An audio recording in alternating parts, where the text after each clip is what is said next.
Bonsoir. Welcome to the newcomers and welcome back for the others. I've got some message and got that some of you are impatient.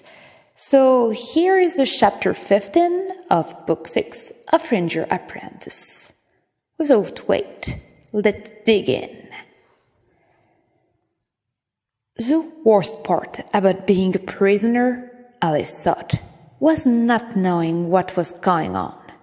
She had watched McHaddish and his party arrive after Karen had been summoned by Buttle's messenger. Her window commanded a view of the courtyard and the main gate by which they entered.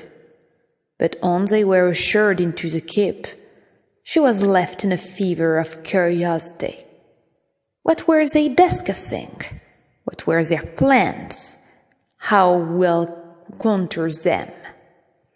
Did he even know the Scotty were here?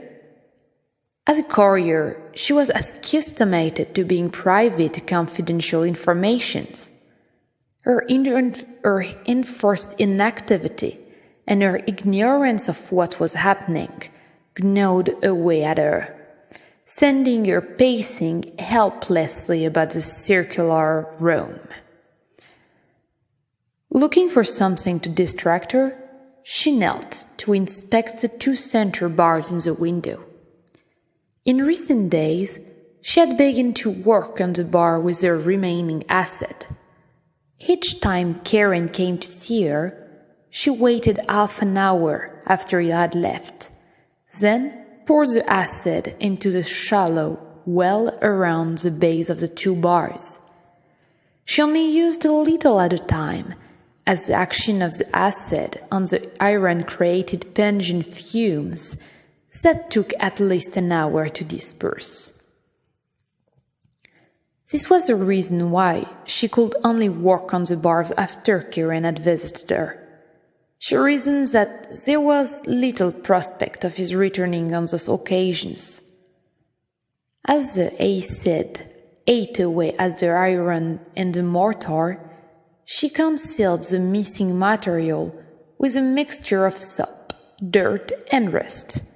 She gauged the soft material away now with her spoon, peeling it carefully to one side for reuse. The bars were 3/4 eaten away. Another 2 or 3 applications should see the job complete, and there was plenty of acid left to do the job. She wasn't sure what she would do once the bar were eaten away. She was terrified of haze, and the thought of descending the outer wall made her weak at the knees. But it didn't hurt to be prepared. Perhaps she could risk another application now. Karen was tied up with the Scotty General, and the odds were he wouldn't come to see her again in the immediate future. But she resisted the temptation. For all she knew, Karen might want to parade her in front of McHaddish. Reluctantly, she replaced the soap, dirt, and rust paste, concealing the gap in the iron. Then, to put temptation behind her, she moved away from the window, stretching out on the bed, fingers laced behind her head. She didn't sleep. Her thought wheeled through her head, spurred by her own sense of inactivity and frustration. The hours dragged by.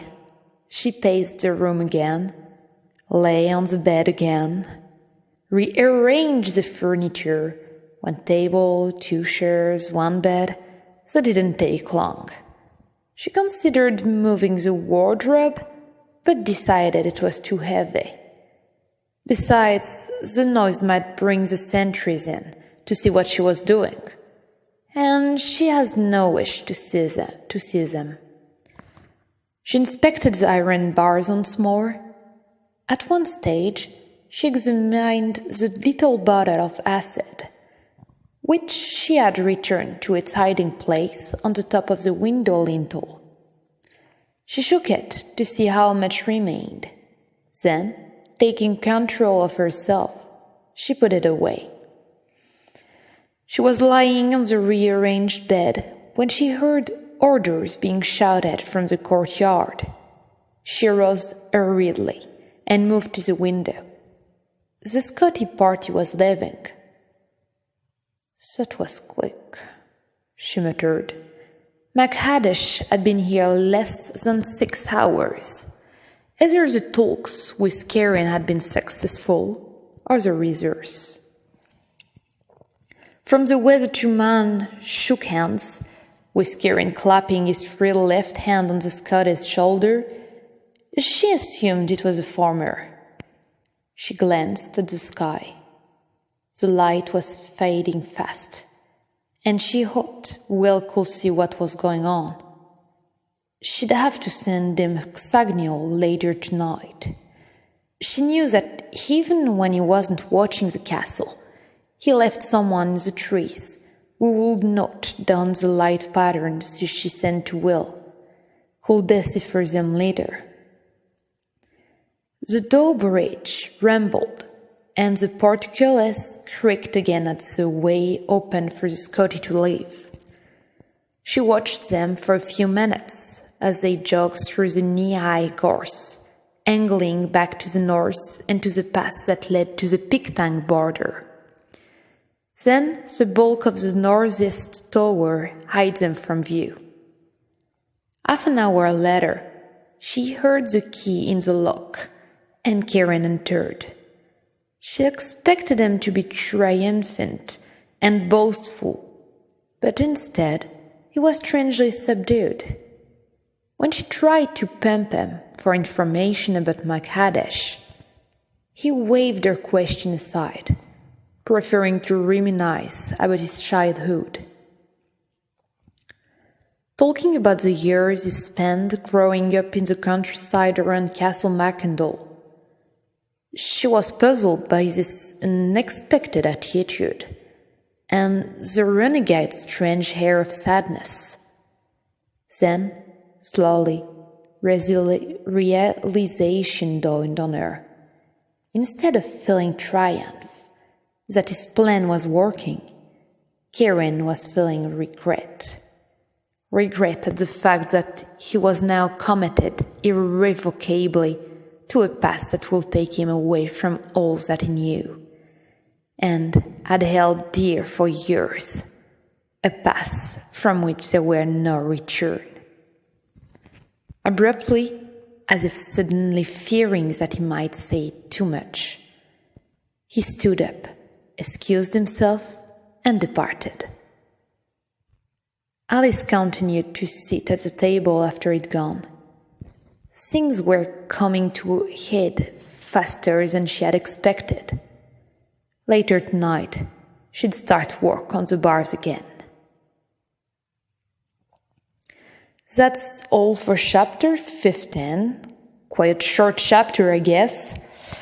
But there were quite a lot of words I didn't know how to pronounce, so I just guessed.